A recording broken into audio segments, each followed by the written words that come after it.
Hello everyone, this is Salma Aftab and today we are going to discuss a very interesting topic from the chemical bonding, that is our hybridization. ठीक है, hybridization एकदम easiest method we are going to study कि कैसे hybridization calculate करेंगे if we know the structure.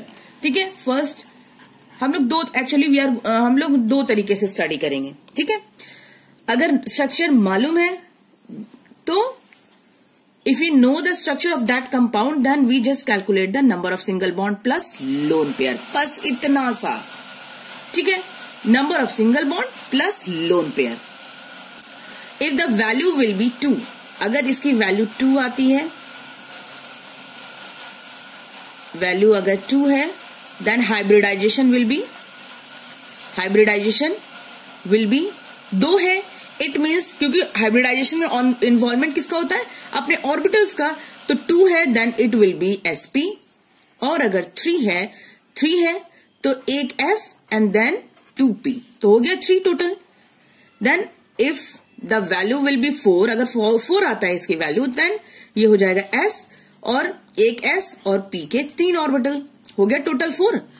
If the value is 5 तो 5 है, तो maximum p orbital में 3 ही हो सकते हैं. तो अब हम आगे बढ़ेंगे, sp3d हो जाएगा. क्लियर. एंड देन 6 अगर वैल्यू आ रही है देन sp3 3 और ये 4, ये हो गया 5, d का 5 होगा, लेकिन 6 करना है तो d2. If the value is 7 then sp3d3. ठीक है, ये किसकी नंबर ऑफ सिंगल बॉन्ड हमें काउंट करना है and lone pair if we know the structure. चलो फटाफट क्वेश्चन सॉल्व करते हैं. द फर्स्ट क्वेश्चन हम लेते हैं एग्जांपल, बहुत सिंपल से example. Oh, is it visible? First question है H2O, very light. H2O. Okay, H2O हम अपने लोअर क्लासेस में भी स्टडी किया है. H2O का स्ट्रक्चर क्या है?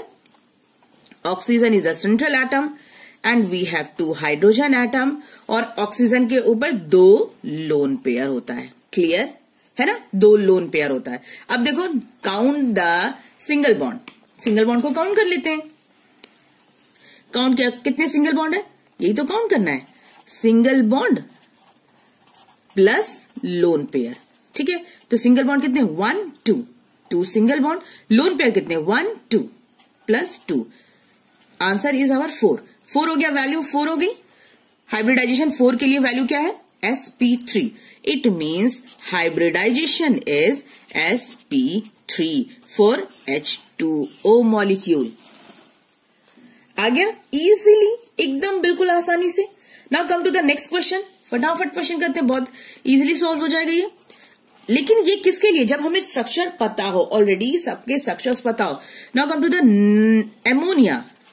ठीक है, NH3 का स्ट्रक्चर पता है, बहुत इजी है. N is the central atom and we have 3 hydrogen atom attached to the nitrogen atom, and along with the nitrogen we have 1 lone pair also. एक लोन पेयर होता है. अब तक स्टडी कर लिया, समझ में आ गया, अब याद होना चाहिए. तो we have how many, we have single bond, कितने सिंगल बॉन्ड है, 1 2 3 सिंगल बॉन्ड है ना. Single bond plus lone pair, यही करते हैं. तो single bond we have 3, lone pair कितने हैं, 1, तो कितना हो गया, 4 के लिए हाइब्रिडाइजेशन सेम फिर से आ गया. Hybridization will be sp3. कितना इजी है, सिंपल है ना.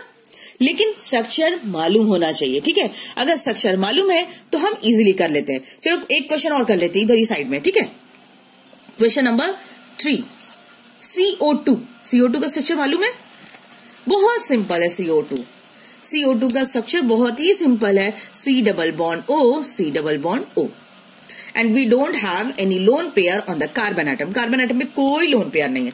What I have written here, of single bond, हमें सिर्फ काउंट करना है single bond, no and plus lone pair. ठीक है, काउंट करना है और लोन पेयर. ठीक है, तो यहाँ पे कितने सिंगल बॉन्ड है, हमने कहा है सिंगल बॉन्ड काउंट करना है, ये तो डबल बॉन्ड है, तो सिंगल बॉन्ड का सिर्फ एक काउंट करेंगे, this one will be single bond. अगर ये हटा देंगे दिस वन, अगर इसको हमने हटा दिया then it will be double, वो इसको हटा दिया तो सिंगल बॉन्ड हो गया। तो सिंगल बॉन्ड इसका और सिंगल बॉन्ड इसका, तो कितना हो गया, single bond plus lone pair. तो सिंगल बॉन्ड कितने, एक ये एक ये एक ये एक ये, हो गया 2 single bond and we don't have any lone pair यानी कि 0। तो 2 आई, तो 2 के लिए क्या वैल्यू है, 2 के लिए वैल्यू क्या है, एस पी हो गया, ये 2 के लिए वैल्यू हो गई हम लोग के लिए S P. So the hybridization will be, hybridization is, answer is our S P. ठीक है, CO2 की हाइब्रिडाइजेशन क्या हो गई, एस पी। सिंपल है ना, लेकिन सिंपल होने के साथ साथ हमें स्ट्रक्चर मालूम होना चाहिए। Now come to the fourth question, CH4। CH4 का स्ट्रक्चर मालूम है, CH4 का स्ट्रक्चर कैसे होता है, C 4 हाइड्रोजन अटैच है कार्बन के साथ, ठीक है, सब सिंगल बॉन्ड। तो सिंगल बॉन्ड कितने हो गए हम लोग के पास, सिंगल बॉन्ड कितने हैं, 4 सिंगल बॉन्ड है, plus we don't have any lone pair 0, तो 4 हो गए। और 4 के लिए क्या है, अब तक तो याद होना जाना चाहिए, 4 के लिए हम लोगों के पास hybridisation will be sp3, sp3 किसके लिए, CH4। 5 C2H6 याद है, it is your ethene molecule. Structure मालूम है C2H6 का, C डबल बॉन्ड C और H6, सॉरी C2 है ना, ये है सिंगल बॉन्ड, ठीक है, H6 यानी कि इधर 3 हाइड्रोजन और इधर 3 हाइड्रोजन हो गया।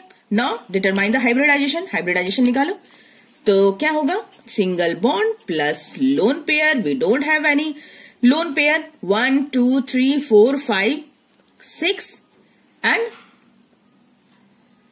7। तो ऐसे काउंट करेंगे, बताओ, नहीं हम एक पर्टिकुलर एटम का निकाल रहे हैं, इस एक कार्बन एटम का निकाल रहे हैं, दोनों का नहीं, एक कार्बन एटम। तो इस कार्बन एटम से कितने एटम अटैच है वो हमें काउंट करना है। तो 1 2 3 4, तो कितने सिंगल बॉन्ड होंगे इस कार्बन के लिए, 4 single bond plus lone pair 0, तो कितनी हो गई hybridization, hybridization will become sp3। Clear. Next question, come to the next question, C2H6 हो गया। आफ्टर दैन, मतलब हम सिर्फ सिखा रहे double bond, single bond, double bond, triple bond में कैसे काउंट करेंगे। Question number 6, C2H4। C2H4 is our ethene molecule. Ethene का स्ट्रक्चर क्या है, C double bond C and 1 hydrogen is attach to this carbon and 1 hydrogen from this side. तो ये हो गया C2H4 का structure. Overall the structure of ethene molecule is like this. So now count the single bond, how many single bond we have, single bond plus lone pair. तो single bond कितने हैं इस carbon के लिए, note down only 1 2 3, एक ही count करना है, 1 2 3, तो हो गया 3, we don't have any lone pair 0, so the hybridization is 3 के लिए क्या हो जाएगा, एक S और P के 2, तो हो गया ये hybridization for C2H4। C2H2, if we have ethyl molecule C2H2, ये हो गया अगर कंपाउंड, तो इसका स्ट्रक्चर कैसा है, C ट्रिपल बॉन्ड C, इसके साथ एक हाइड्रोजन, इसके साथ एक hydrogen. This is the overall structure of ethyl molecule. Now determine the hybridization. तो सिंगल बॉन्ड कितने हैं, single bond plus lone pair, we don't have any lone pair, तो 0 हो गया। और सिंगल बॉन्ड कितने, 1 और एक ये लेंगे, अब ये तो डबल बॉन्ड है ना, तो 1 2, तो 2 single bond we have, so the hybridization will, 2 के लिए क्या होगा, एक S और एक P, दैट्स इट। आ गया। कितना इजी मेथड है if we know the structure of the compound. और केमिकल बॉन्डिंग में पढ़ते पढ़ते तो हमें स्ट्रक्चर मालूम हो जाना चाहिए कि इसका स्ट्रक्चर क्या है। देखो, अब अगर सपोज चार्जेस लगे हुए तो कैसे डिटरमाइन करेंगे, हमें चार्जेस पे कोई ध्यान ही नहीं देना, हमें सिर्फ क्या करना है, अपना स्ट्रक्चर पता होना चाहिए। तो what is the structure of NO2 compound, N है, ठीक है, सेंट्रल एटम, और एक N के साथ डबल बॉन्ड पता लगा रहता है और एक के साथ सिंगल बॉन्ड। हो गया, निकाल दो, एकदम इजी मेथड, सिर्फ हमें इसका स्ट्रक्चर पता होना चाहिए। तो आ गया single bond plus lone pair, और यहाँ पे कोई लोन पेयर नहीं है, तभी तो कोई लोन पेयर नहीं है, ठीक है। दैट्स वाई कितना हो गया ये, एक ये बॉन्ड एक ये बॉन्ड, ठीक है, एक ये और एक ये, यानी कि 2 single bond plus 0 loan pair, तो क्या हो जाएगा, क्या हो जाएगा बताओ, एक S और एक P। The hybridization will be SP, क्योंकि 2 के लिए क्या है SP। क्लियर हो गया, तो hybridization of NO2 plus is SP। Next question, carbonate ion CO3 2-, तो हमें पता होना चाहिए स्ट्रक्चर क्या है कार्बोनेट का। एक कार्बन के साथ वी हैव डबल बॉन्ड, एक कार्बन के इस कार्बन के साथ एक सिंगल ऑक्सीजन के साथ अटैच है, और इधर भी सिंगल, इसके पास कोई लोन पेयर नहीं है। हम लोन पेयर किसका चेक करते हैं, इन दोनों ऑक्सीजन के पास है, अपने अपने ऑक्सीजन एटम है अनशेयर्ड पेयर, लेकिन हमें काउंट करना है सेंट्रल एटम का, जिसका हमें हाइब्रिडाइजेशन निकालना है, सिर्फ उसी का चेक करना है। तो हो गया, बस आ जाओ, लोन पेयर हम चेक कर लेते हैं। इस पे पास कोई भी लोन पेयर नहीं है, ठीक है, single bond plus lone pair, तो सिंगल बॉन्ड कितने 1 2 3, 3 प्लस लोन पेयर 0, तो 3 के लिए क्या हो जाता है पता ही है, हाइब्रिडाइजेशन हो जाएगी हम लोग की sp2। So the hybridization of carbonate ion is CO3 2- का हाइब्रिडाइजेशन हो गया sp2। नाउ अब कुछ क्वेश्चन कर लो अपने घर के लिए, होमवर्क के लिए। Determine the hybridization of NH4 plus SO4 2-, SF4 SO3 और HCF2। Till then take care, good bye.